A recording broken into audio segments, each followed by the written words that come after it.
Plaintiff Sean Ragland says after he hired the defendant to work for him, he fell madly in love with her, and they started dating. However, he now realizes that she played him for a fool because he constantly loaned her money, which she never repaid. So he's suing. Defendant Esmeralda Cole says Sean was completely infatuated with her, and while they were dating, he would stalk her and peep into her windows. Esmeralda insists most of the money from Sean was a gift.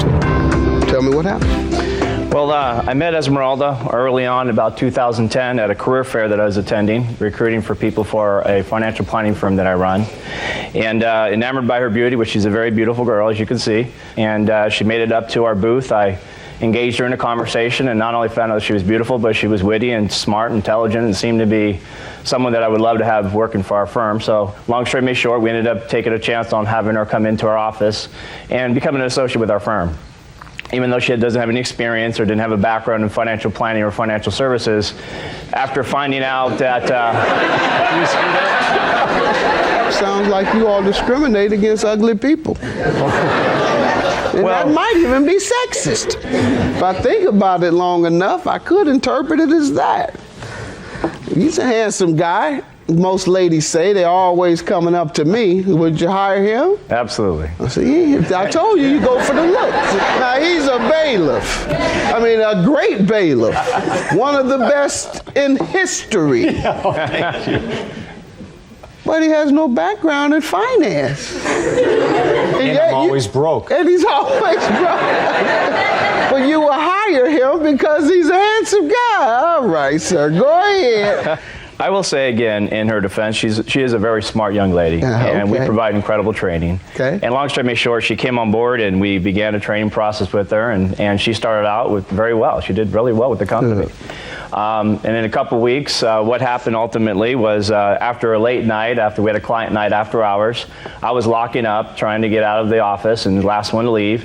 And Esmeralda had some car problems. I decided to see if I can help her, and the car just would not start. So I offered to give her a ride home, which thought there was no harm in that. I do have a policy not to date people that work with us and as associates of my firm. And although I was asked to come on in for just to come in for a little bit, just to hang out for a little bit. Well, long story made short, one thing led to another, and you did go in that night. I did go in against my better judgment and what happened with her car the next day? You just plugged the battery in where she had unplugged it? Car was broken. I can already tell you're a sucker, man. And then how many months later does she get thousands out of you? I'm not trying to make you look bad. That's what went down. But I'll let you continue. We started dating, and against my better judgment and rules in my own office, and I had fell madly in love with her. Truth of the matter is, in a foolish way. How long after dating did you fall madly in love? It was soon. I'm talking weeks. Go ahead. Let me allow you to give some background on you all's relationship. Thank you, sir. First of all, we were dating for about 6 months, and he was very infatuated with me, and he started off by giving me flowers, cards, gifts. Like within 2 weeks, he was telling me that he loved me. Let me back up. Was your car really broke down? It was. I actually got rid of it. Oh, okay. Yeah. You got rid. Oh, that's even better game. He got you another one. No, I got it myself. Okay. Okay, so yeah, he was very obsessed, and he was giving me cards, and he's a very great guy, but it was all too much too soon. And I've been through... What type of things? He did do some stalking. He did go check to see if I was working a few times. He was hanging outside my door a few times. I mean... Outside of your work door or house your residence? Door, really? Residential area. He showed up on his own? Yeah. He also was kind of spying through another window. He's a peep freak. Sir, you were peeping in our window? Admittedly so, yes, I was. But I do have a conversation there. After a couple weeks and meeting her 2 kids that she has with 2 other fellows, I ended up finding out that she had some other jobs that she had took on after hours. She actually was an exotic dancer, working up in Los Angeles. And that was fine, and I was okay with that, and I was trying to help her get out of that environment over a couple months and trying to bring her on the company. So how would peeping in the window help that? Well, the reason I was peeping in the window is because I found her cheating on me multiple times and having sex with other people. Okay, and you wanted to see if that was an instance of her doing it. I believed in her, I could say that. I believed in who she was as a person and our conversations. Did you ask whether she was having sex with other men? After I found her the first time, absolutely. I started asking, is there... No, you didn't have to ask after you found her the first time. Sir, can I say something, please? Yes, ma'am. I wasn't cheating on you that night. I was with my friend. He's gay, okay? Let's get to the loans you're suing about. Over the 6 months that we were together, very quickly after we started dating, and I thought we were exclusive, she started asking or having tragedies come up. All of a sudden couldn't pay rent, and all of a sudden weren't able to pay for her bills, and I wanted to help her. And, I mean, it was bills, it was furniture, it was she needed cash for this, cash for that, and one of them was, if I don't get the money today, me and my kids are gonna be on the street, and I couldn't let that happen. So she would ask to borrow money, and I have some evidence with text messages back and forth, and it just became one month after month after month. I have a breakdown of that, Your Honor. I'd like to present that to you. I got a summary and also the money that was asked for and borrowed. Okay, $6,520 you allege that you loaned her, and the overwhelming majority is for rent and move-in costs. What rent? She has come up and said that I'm late for rent. If I don't have rent, I'm going to be kicked out. And that happened on 3 or 4 occasions, and then there's some checks there I showed that. What does that say in the corner at the bottom?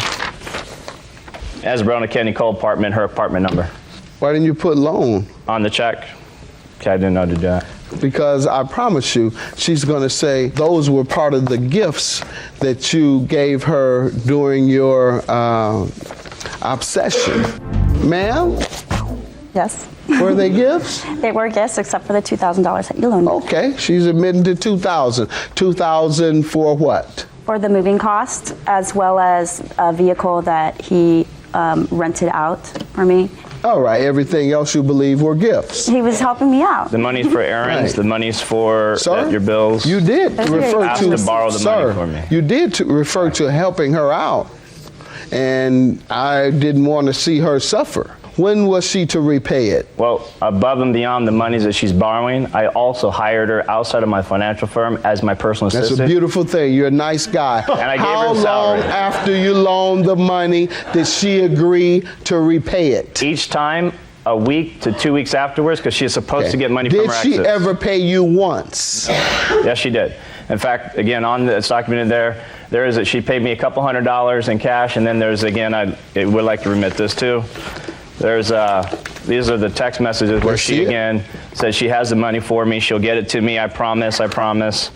And those are some of the conversations that we had. My ex won't. Yes. He always came at the beginning of the month. Always came at the beginning of the month. And this is like, I have $1,785 in bills, as well as car bill, electricity bill, and a...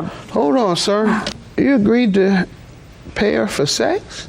No, that was what she was actually threatening me that she was going to go do if I didn't give her the money.